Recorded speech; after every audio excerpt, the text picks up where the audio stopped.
स्वागत है मित्रों हमारे चैनल दलित चेतना और दलित महिला कहानीकार में। पुस्तक की लेखिका हैं डॉक्टर सरोजनी वेडंगी। चलिए पुस्तक का आनंद लेते हैं। साहित्य अध्ययन में राजनैतिक चेतना का महत्व। दलितों में राजनैतिक चेतना डॉक्टर बाबा साहेब अम्बेडकर की प्रेरणा से निर्मित हुई।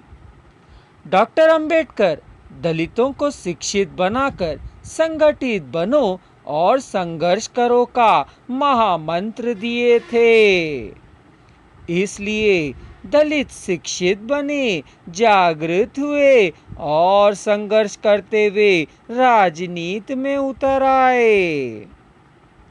वह भी अपने अधिकारों के प्रति सचेत होकर संघर्ष करने लगे, चुनाव लड़ने लगे। युगीन परिवेश में शिक्षा, चुनाव, वोट, विविध राजनीतिक दलों की क्रियाशीलता और नई प्रशासन शासन प्रणाली ने उन्हें प्रभावित किया है।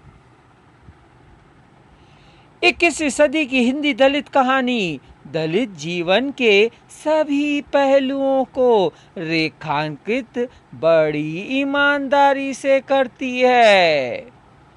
इन कहानियों में न केवल दलित जीवन की विडंबना के रूप में दलितों के साथ होने वाले सामाजिक आर्थिक शोषण को परत दर परत उघाड़ा गया है, अपितु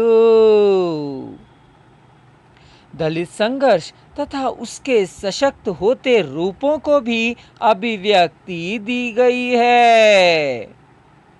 इन कहानियों में दलित जीवन के यथार्थ को प्रकट किया है। दलित कहानियों में अनेक ऐसे पात्र चित्रित हुए हैं जो परिस्थितियों के गुलाम न बनकर उनको परिवर्तित करना चाहते हैं। वह संविधान के प्रति आस्था रखते हैं। अब उनके अंदर राजनैतिक चेतना जाग गई है।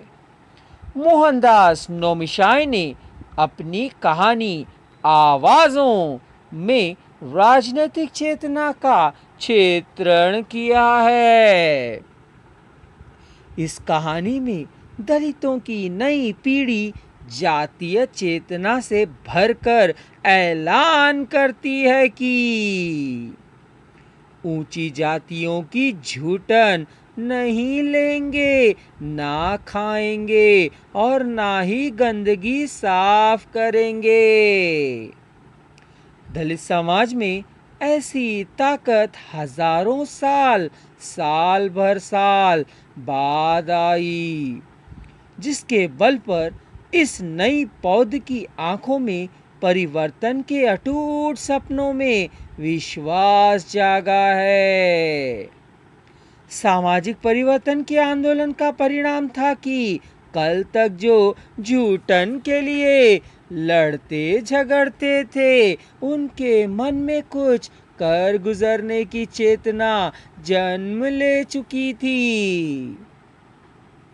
दलित की पुरानी पीढ़ी का इस नई पीढ़ी के साथ उसमें भी जातीय चेतना विस्तार पा चुकी थी।